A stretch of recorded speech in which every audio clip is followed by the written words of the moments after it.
यहाँ से समझो इसको। देखो आपके CUET में जो लीगल वाला पार्ट है उसमें पार्ट 1 जो BA-LLB 5 ईयर एंट्रेंस टेस्ट के लिए पार्ट 1 यूनिट जुडिशरी, इसमें फर्स्ट पॉइंट है structure and hierarchy of courts and legal offices in India. इसका सेकंड है constitution, role and impartiality. Third है important appointments, training and recruitment and removal of जजेज, courts and judicial review. इसमें आज हम structure और hierarchy of courts इसको discuss करने वाले हैं। ये एक चीज़ ध्यान रखना है, CUET UG का जो 5 ईयर BA-LLB के लिए कोर्स होता है उसमें ये आपका सिलेबस का पार्ट है। तो हायरार्की ऑफ कोर्ट्स में पहला सुप्रीम कोर्ट है जो आर्टिकल 124 से 147 में है।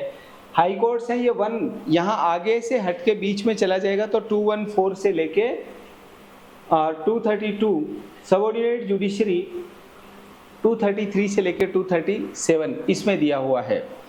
यहाँ पर पहला देखिएगा आर्टिकल 124 किसकी बात करता है? 124 ना, यहाँ देखो 124 किसकी बात कर रहा है? हाँ, ये बात करता है establishment and constitution of supreme court. तो इधर ही देख लो आप, क्योंकि आपने सिर्फ कॉन्स्टिट्यूशन डाला होगा तो कॉन्स्टिट्यूशन में दुनिया भर के कॉन्स्टिट्यूशन है, कोई सा भी खुल गया होगा, उसमें डालना होता है कॉन्स्टिट्यूशन ऑफ इंडिया। हाँ कोई नहीं, इधर देख लो आप इसमें, ठीक है। 124 आर्टिकल ये कहता है ऑनलाइन में ऑफलाइन में रिकॉर्डेड क्लासेस में एक ध्यान रखना, कॉन्स्टिट्यूशन खोलें द कॉन्स्टिट्यूशन ऑफ इंडिया का PDF ओपन करना है जिसमें आर्टिकल 124 हो जाएगा ओपन आपका।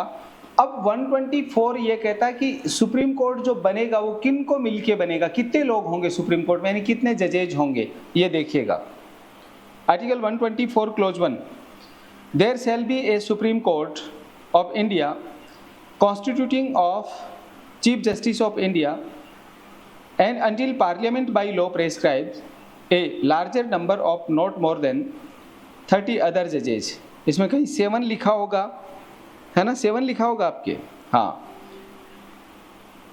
ये कहता है भारत का एक उच्चतम न्यायालय होगा जो भारत के मुख्य न्यायमूर्ति और जब तक संसद विधि द्वारा विहित नहीं करती है तब तक 30 से अनधिक अन्य न्यायाधीशों से मिलके बनेगा या 7 से अनधिक अन्य न्यायाधीशों से मिलके बनेगा। इधर देखो, ये जो हमारा, एक बार के लिए मैं आपको एक चीज आप समझ लो,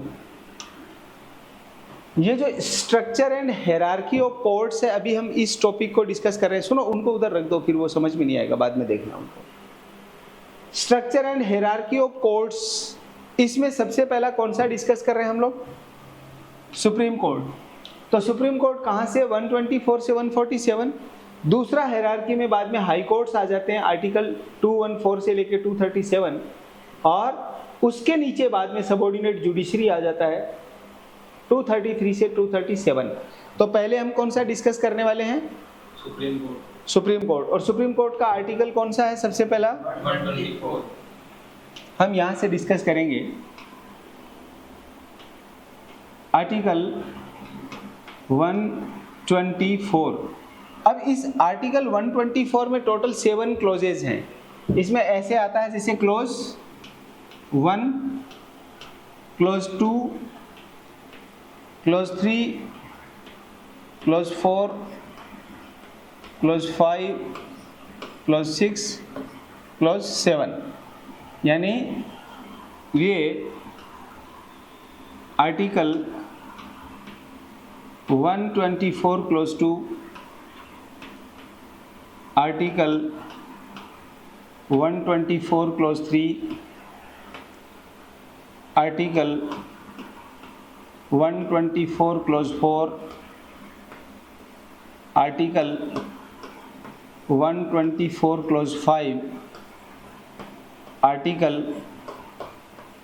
124 क्लोज 6 और आर्टिकल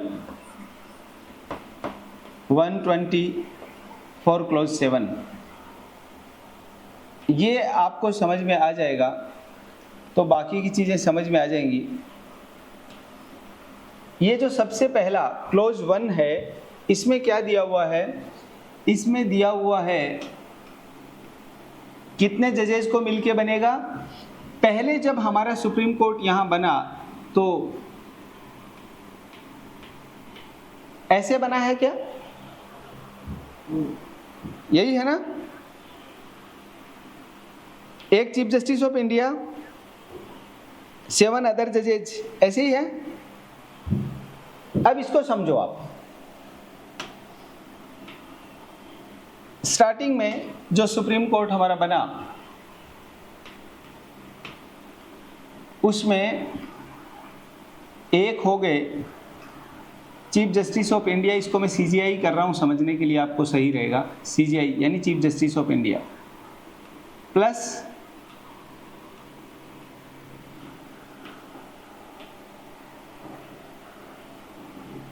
प्लस 7 जजेज। ये हमारा सुप्रीम कोर्ट जब कॉन्स्टिट्यूशन बना था उस समय। उसके बाद में ये अदर जजेज हैं।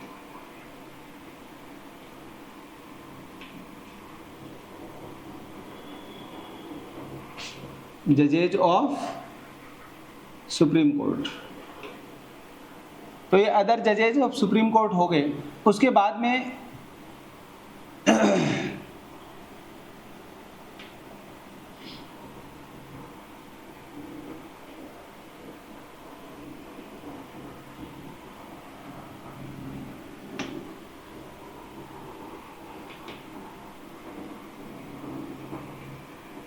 थोड़ा सा इसको इधर कर लेते हैं और ठीक रहेगा।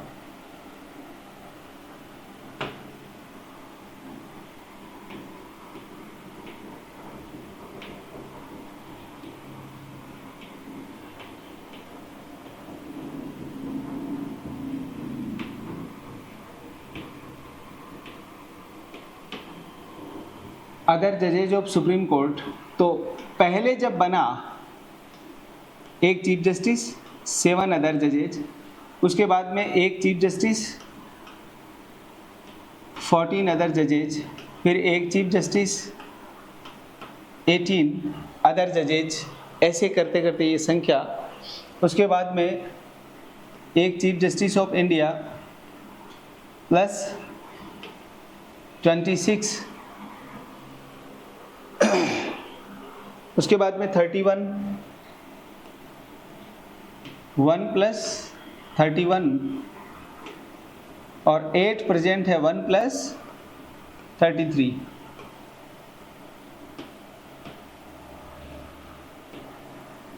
ये ध्यान में रखना आपको।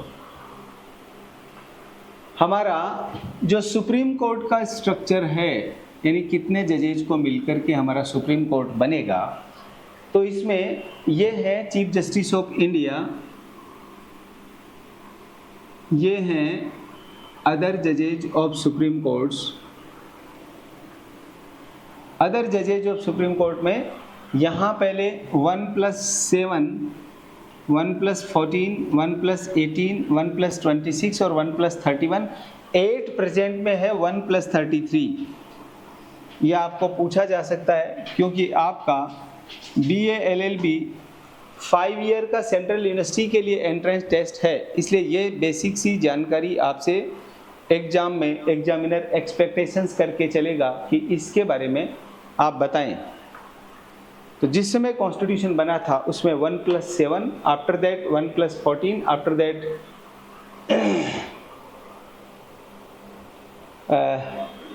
14, 18, 26। आपको ये ध्यान रखना, 1 प्लस, 2 चीज़ें ध्यान रखनी है मेन। तो 1 प्लस 7 और उसमें भी डबल मोस्ट इम्पोर्टेंट ये ध्यान रखना है। यही पूछेंगे आप लोगों को कि एट प्रेजेंट सुप्रीम कोर्ट में नंबर ऑफ जजेज कितने हैं। तो आपके पास में ये ध्यान रखना, अगर 1 प्लस 34 आए तो 1 प्लस 33 आए तो आपको जवाब देना 1 प्लस 33, क्योंकि एक चीफ जस्टिस ऑफ इंडिया और अदर 33 जजेज।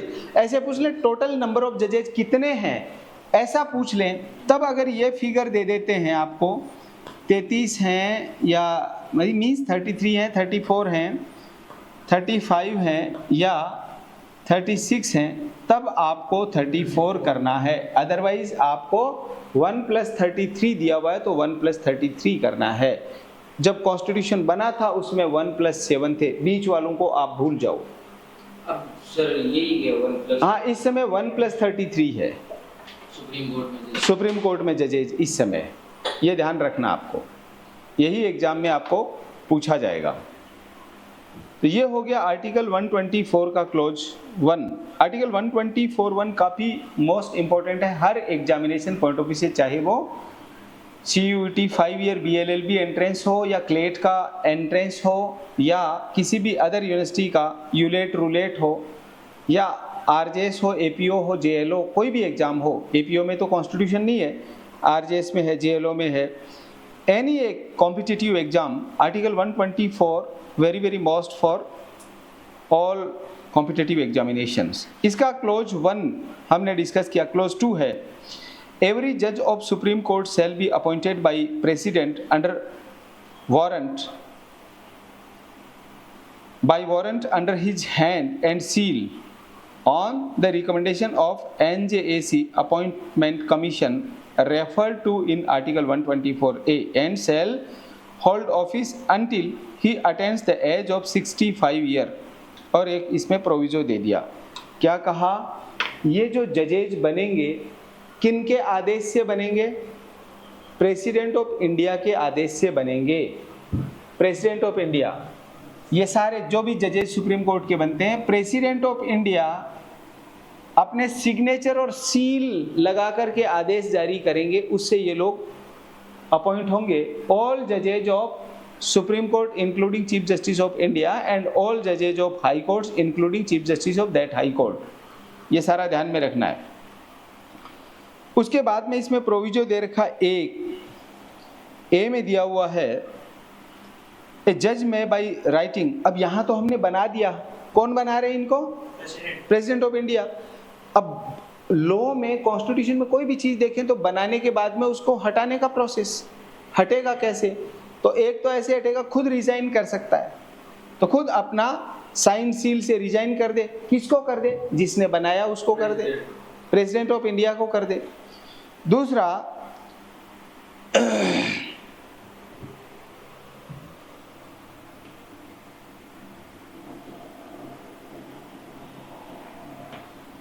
इनको रिजाइन कर दे प्रेसिडेंट ऑफ इंडिया को। भाई बनाने वाली अथॉरिटी ये है तो ऑब्वियसली रेजिग्नेशन भी इन्हीं को जाना है। एक तो ये कि खुद अपना रिजाइन कर दे। बी है, जज में removal from his office in manner provided close 4। इसका जो आर्टिकल 124 का ये क्लोज 4 है ना, ये वाला, इस मैनर से अगर इनको हटाया जाता है तो इसका मैनर क्या है? 124A निकालो पहले, क्योंकि जो चीज पहले आ गई उसको पहले डिस्कस करके चलेंगे। 124 का क्लोज 4 है। आपको एक एक चीज ध्यान से समझनी है, क्योंकि एग्जामिनर जो मर्जी आएगा क्वेश्चन पूछ लेगा, ये बहुत मोस्ट इंपॉर्टेंट है। 124 का क्लोज 4 है, ए जज of supreme court shall not be removal from his office except by an order of the president passed after the address by each house of parliament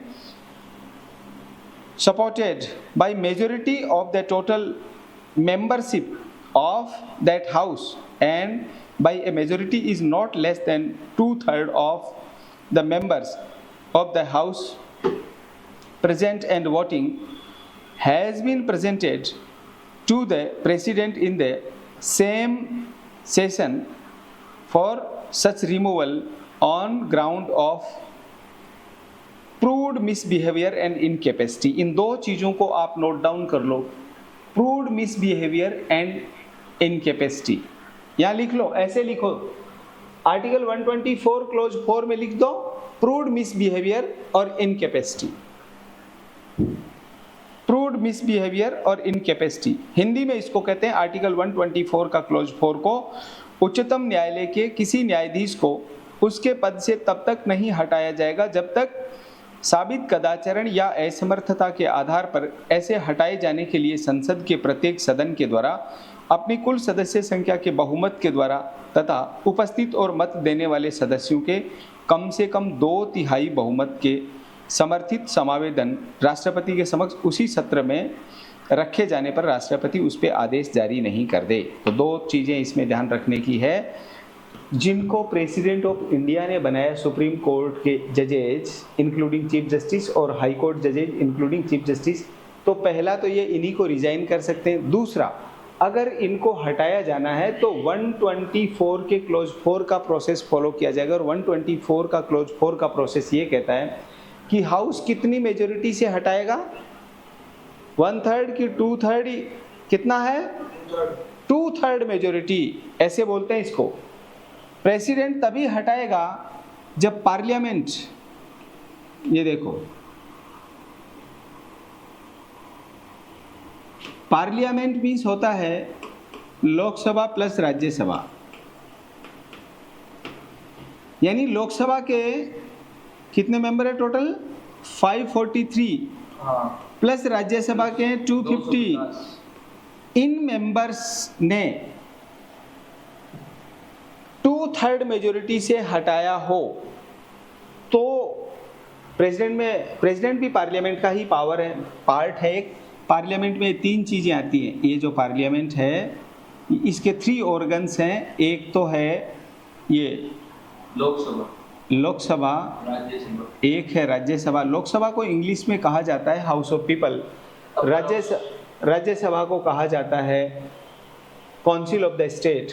और एक तीसरा है, देखो एक तो ये हो गया, दूसरा ये हो गया और तीसरा ये हो गया। इन तीनों को मिलाकर के बनती है हमारी पार्लियामेंट। इसको ध्यान में रखना आप लोग हमेशा।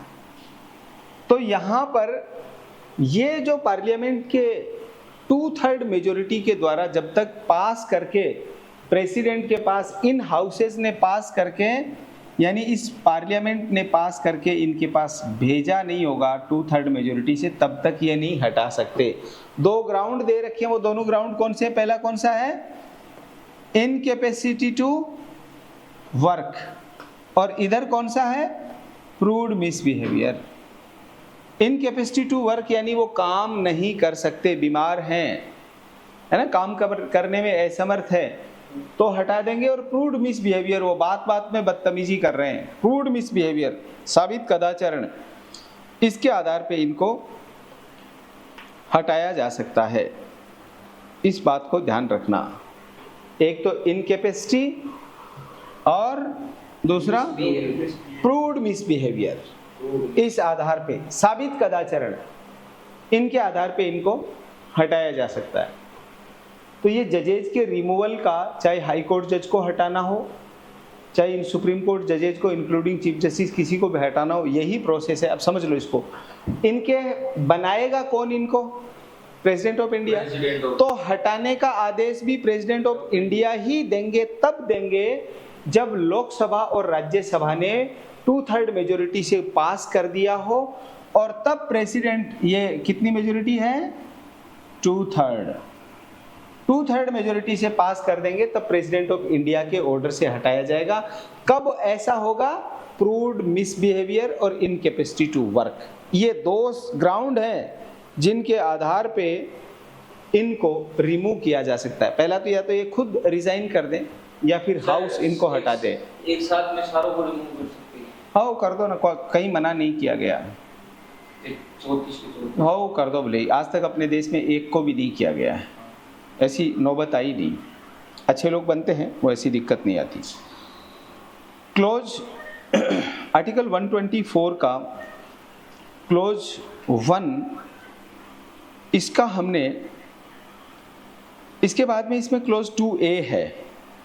और हाँ एक चीज़ और ध्यान रहे, इनकी एज कितनी है, कितनी एज तक ये अपने पद पे बने रहेंगे? क्लोज 1 में दे रखा 65 ईयर ऑफ एज हैं। हाँ, और हाँ यस, क्लोज 2 में दे रखा 65 ईयर की एज इनकी जब तक हो जाती है तब तक भी अपने पद पे बने रह सकते हैं।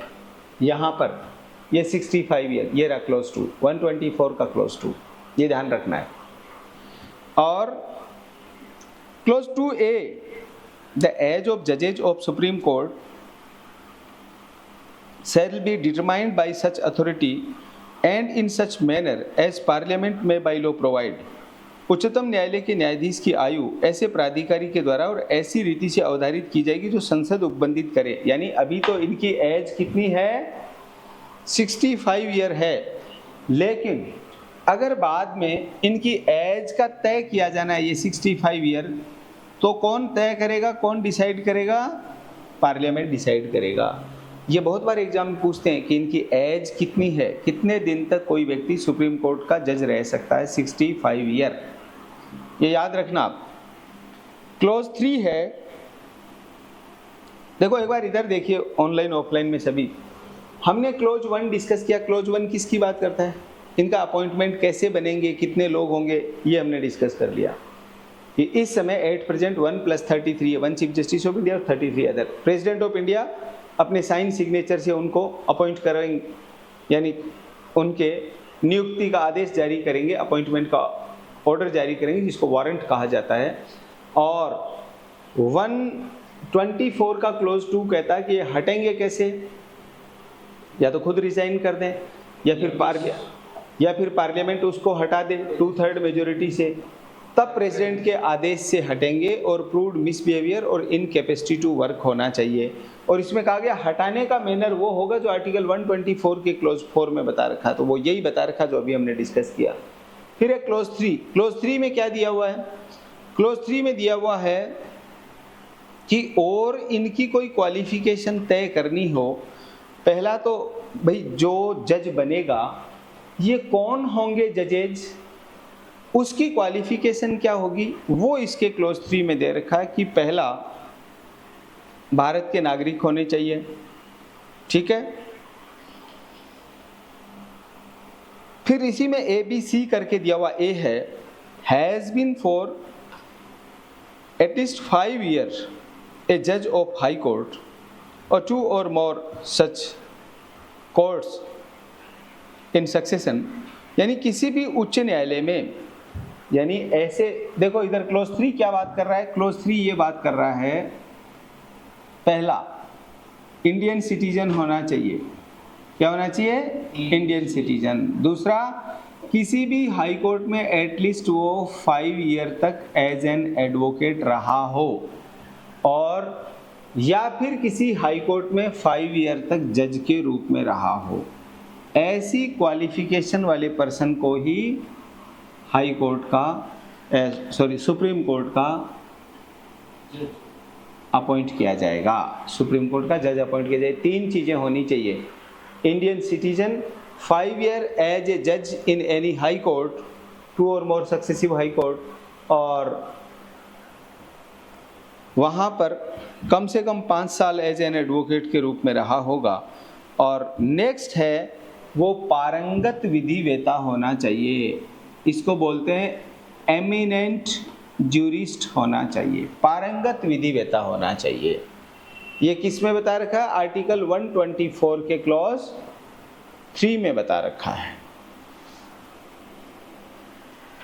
ऐसा नहीं है कि राष्ट्रपति जी को अपॉइंट करने का अधिकार है तो वो किसी को भी अपॉइंट कर देंगे, ठीक है। उसके बाद में क्लोज, एक बार इधर देखिएगा ऑनलाइन ऑफलाइन में सभी, क्लोज 1 में क्या है, सुप्रीम कोर्ट में जो जजेज है अपॉइंटमेंट है कौन करेगा, प्रेसिडेंट ऑफ इंडिया करेंगे। क्लोज 2 है, उसमें बता दिया कि अपॉइंटमेंट कर दिया तो अब इनको हटाने का तो या तो खुद रिजाइन कर दे जज सुप्रीम कोर्ट हाई कोर्ट वाले, या प्रेसिडेंट ऑफ इंडिया के ऑर्डर से पार्लियामेंट के द्वारा 2/3 मेजोरिटी से कोई रिजोल्यूशन पास किया जाता है, तब प्रेसिडेंट ऑफ इंडिया ने साइन कर दिया, ऑर्डर कर दिया, उस दिन से हट जाएंगे। वो तभी करेगा जब इनकैपेसिटी टू वर्क और प्रूव्ड मिसबिहेवियर होगा, तभी करेगा। ये किस में है, क्लोज 4 में, आर्टिकल 124 क्लोज 4 में। और 124 का क्लोज 3 ये 4 बातें कहता है, इंडियन सिटीजन होना चाहिए, 5 ईयर एज एन जज इन एनी हाई कोर्ट, 2 और मोर सक्सेसिव हाई कोर्ट, ऐसे ही एडवोकेट इन 2 और मोर सक्सेसिव हाई कोर्ट्स, और एडवोकेट तो सुप्रीम कोर्ट में भी हो सकता है, और एमिनेंट जूरिस्ट होना चाहिए in the I of president of India. राष्ट्रपति की राय में पारंगत विधिवेता होना चाहिए। यहाँ तक कोई भी बात आप में से किसी को समझ में नहीं आई हो तो आप पूछ सकते हैं। ये क्या है? आर्टिकल 1। देखिए इधर हमने आर्टिकल 124 का क्लोज 1 डिस्कस कर लिया, आर्टिकल 124 का क्लोज 2, क्लोज 3 और क्लोज 4 डिस्कस कर लिया। यहाँ तक कोई बात आप में से किसी को नहीं समझ में आई हो तो पूछ सकते हैं। एक वर्ड इसमें आया था, इनका अपॉइंटमेंट NJAC के थ्रू करेंगे, वो 99th अमेंडमेंट से आया, बाद में उसको advocates on record association versus union of India के केस से अनकॉन्स्टिट्यूशनल कर दिया था। अब देखिए इसका क्लोज 5। क्लोज 5 कहता है कि ये जो प्रूव्ड मिसबिहेवियर और इनकैपेसिटी टू वर्क है ना, ये जो क्लोज 5 वाला क्लोज 4 में जो दे रखा है, इसको कैसे प्रूव करेंगे, इसका प्रोसेस क्या रहेगा, प्रक्रिया क्या रहेगी, प्रोसीजर क्या रहेगा, तो इसके प्रोसीजर को डिटरमाइन करेगा, इसके प्रोसीजर को निश्चित करेगा, ये काम पार्लियामेंट का है। पार्लियामेंट ऐसा कर सकती है, कोई नियम बना सकती है। देखिएगा क्लोज 5, पार्लियामेंट में by law regulate the procedure for the presentation of an address and for the investigation and proof of the misbehavior of ये misbehavior or incapacity of a judge under clause 4।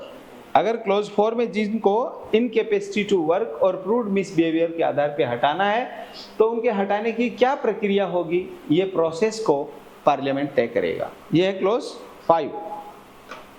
Close 6 देखिएगा, close 6 में provision किया गया है, every person appointed to be जज of supreme court shall before enters upon his office make the subscribe before the President or some person appointed in that behalf by him an oath and affirmation to the form set out the purpose in third schedule। उच्चतम न्यायालय के न्यायाधीश के लिए नियुक्त प्रत्येक व्यक्ति अपना पद ग्रहण करने से पहले राष्ट्रपति या उसके द्वारा इस निमित्त नियुक्त किसी व्यक्ति के समक्ष तीसरी अनुसूची के प्रयोजनों के लिए दिए गए प्रारूप के अनुसार शपथ लेगा, प्रतिज्ञान करेगा और उस पर हस्ताक्षर करेगा। यहाँ क्लोज 6 में कहा गया है कि उनको बना दिया। इधर देखिए क्लोज 6 में, क्लोज 5 में क्या था, इसका प्रोसीजर क्या होगा, ये पार्लियामेंट बनाएगी। क्लोज 6 में कहा गया है, आर्टिकल 124 का क्लोज 6 कहता है, क्या कहता है क्लोज 6? आर्टिकल 124 का क्लोज 6 कहता है कि ऐसे लोग जिनको अपॉइंट कर दिया, अब उनको ओथ कौन दिलाएगा? सुप्रीम कोर्ट जजेज को, प्रेसिडेंट ऑफ इंडिया दिलाएंगे, या फिर प्रेसिडेंट ऑफ इंडिया किसी और पर्सन को ऑथोराइज्ड कर देते हैं कि मैं आपको ओथ दिलाने का मेरा पावर आपको डेलीगेट करता हूं, आप इसको ओथ दिला दीजिएगा, तो वो पर्सन ओथ दिला सकता है। Otherwise President of India oath दिलाएंगे। किसको? जजेज of supreme Court including Chief justice of India. इसी को हाई कोर्ट का कर दो एक बार समझने के लिए, हाई कोर्ट जज। और हाँ, ओथ जितनी भी ओथ है सिर्फ 3 लोगों की ओथ कॉन्स्टिट्यूशन के अंदर है, प्रेसिडेंट, वाइस प्रेसिडेंट और गवर्नर। बाकी सारी ओथ थर्ड शेड्यूल में दे रखी है। थर्ड शेड्यूल ना वो सब थर्ड शेड्यूल में है, सबके गवर्नर जो भी हो, third schedule, only third schedule.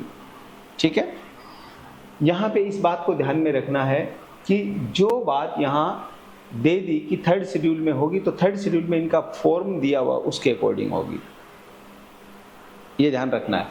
तो इसका क्लोज 6 किस बात को कह रहा है? क्लोज 6 कह रहा है ओथ कौन दिलाएगा, कैसे होगी, उसका फॉर्मेट कहाँ है, तो उसका इसी कॉन्स्टिट्यूशन में देखेंगे तो थर्ड शेड्यूल में वहाँ दे रखा सुप्रीम कोर्ट जजेज की ओथ। सिर्फ 3 लोगों की ओथ कॉन्स्टिट्यूशन के अंदर है, किस किस की? प्रेसिडेंट, वाइस प्रेसिडेंट और गवर्नर ऑफ द स्टेट। बाकी सब का oath and affirmation third schedule में दिया हुआ। यहाँ तक कोई डाउट हो तो आप बोलिए।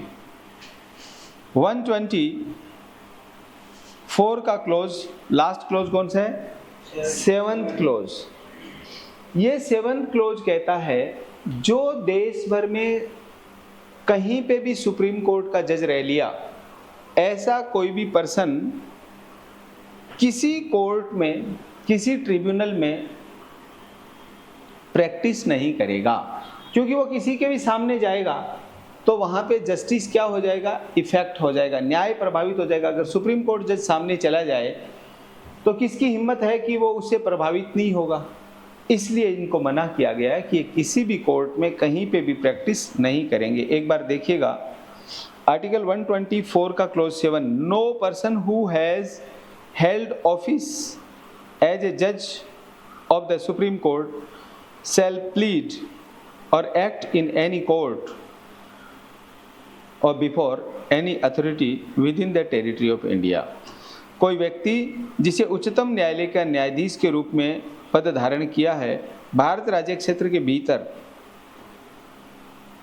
किसी न्यायालय में या किसी अधिकारी के समक्ष अभिवचन का कार्य नहीं करेगा, यानी कहीं पे भी वो प्रैक्टिस नहीं करेगा एज एन एडवोकेट, या उस मैटर को प्लीड करने के लिए नहीं पहुंच जाएगा। अगर पहुंच जाएगा तो सीधा सीधा न्याय प्रभावित होगा।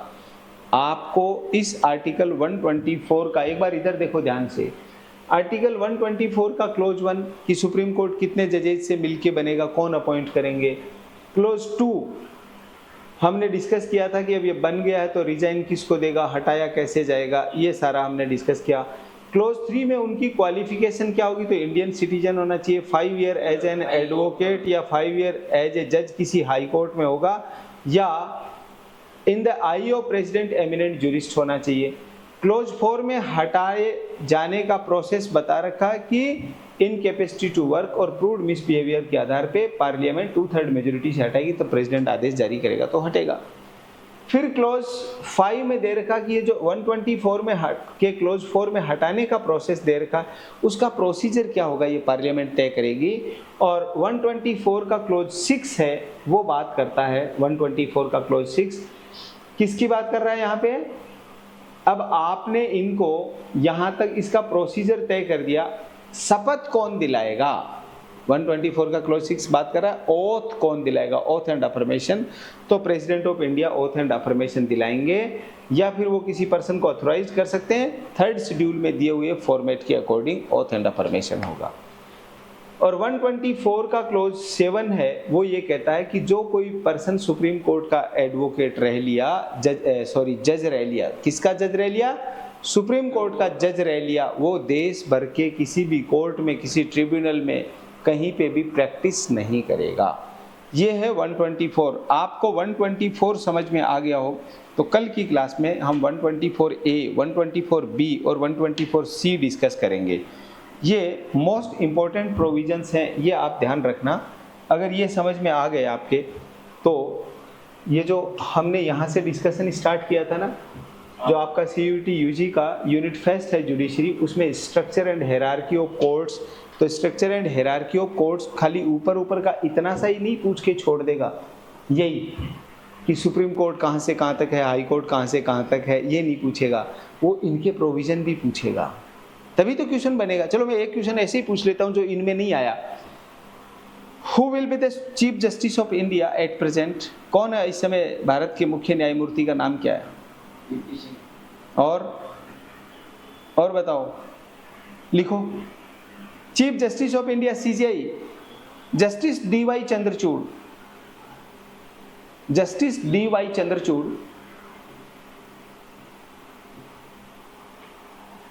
जस्टिस DY चंद्रचूड़ ये कितने नंबर के जज है, ब्रैकेट में कर लेना 50, जैसे क्रिकेट में होता है ना हाफ सेंचुरी हो गई, 50वें नंबर के चीफ जस्टिस ऑफ इंडिया है, 50th DY justice DY Chandrachud, DY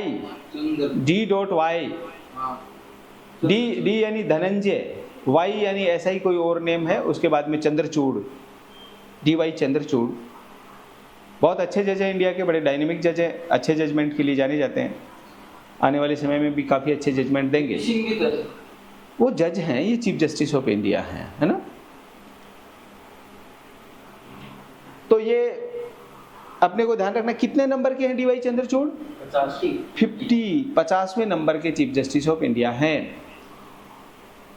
ये एक बेसिक चीज़ आप लोग इसको अच्छे से लर्न कर लेना, तब जाके आपको उसके बाद में इनके आगे के प्रोविजन हम पढ़ेंगे। जो एक वर्ड आया था ना NJAC के अकॉर्डिंग इसको अपॉइंट किया जाएगा, वो NJAC क्या है उसको कल डिस्कस करेंगे।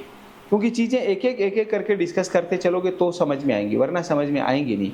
मैं तो जल्दी जल्दी में एक दिन में करा दूंगा, लेकिन वो एक दिन में अपने बाउंस हो जाएगा, है ना। अभी धीरे धीरे आपको समझ में आने लगेंगी, वैसे वैसे अपन स्पीड बढ़ा देंगे। बट आपका CUET का एग्ज़ाम होगा, एग्ज़ाम डेट भी इसमें एग्ज़ाम पोस्टपोन किया, इसमें दे रखी है, कितनी डेट है ना, ये तो फॉर्म फिल करने की है। एग्ज़ाम डेट क्या बोलता हूँ, CUET UG का एग्ज़ाम डेट भी दे रखा कि लोकसभा चुनाव की वजह से हम इतना पोस्टपोन कर रहे हैं, उस समय नहीं करवा पाएंगे, बाद में करवाएंगे। तो ये आप लोगों के लिए अच्छा है। आपने फॉर्म फिल कर दिया? हमारे पास क्या दिन भर फ़ोन आते हैं, मेरे को ध्यान नहीं है। अगर किया होगा तो हो सकता है हम उठा नहीं पाए होंगे, या बात हुई है तो मेरे को ध्यान नहीं है। आज आप घर जाके बात करवाई देना और फॉर्म भर दो। जाओ भले ही क्लेट में, लेकिन ये सामने जो बेटर ऑप्शन है इसको जाने मत दो। CUET is far better than CLAT, ये ध्यान रखना। और 2 महीने में आप CUET निकाल सकते हैं, इसलिए आप सीरियसली निकाल लो। क्लेट तो है दिसंबर में पड़ा, we have enough time, but इस CUET के लिए टाइम नहीं है हमारे पास में। इसके लिए जो ये CUET है, इसके लिए हमारे पास में लिमिटेड टाइम है। इस लिमिटेड टाइम में हमको इस CUET UG जो 5 ईयर LLB एंट्रेंस का, इसको क्रैक करना, और इसका सिलेबस स्पेसिफाई है। उधर उसका क्लेट का अपन बाद में कर लेंगे, क्योंकि मई में इसका एग्ज़ाम हो जाएगा। मई क्या, इसका CUET का एग्ज़ाम होते ही मई से लेके दिसंबर तक एक ही चीज़ चलेगी, क्लेट और ओनली क्लेट। इस समय तक आपका ये क्रैश कोर्स जैसा करवा के ये करवा देंगे, तो हो सकता है आपको बहुत अच्छी बेटर यूनिवर्सिटी मिल जाए। ठीक है, कल हम इससे आगे का डिस्कशन करेंगे। पधार सकते हैं। नमस्कार।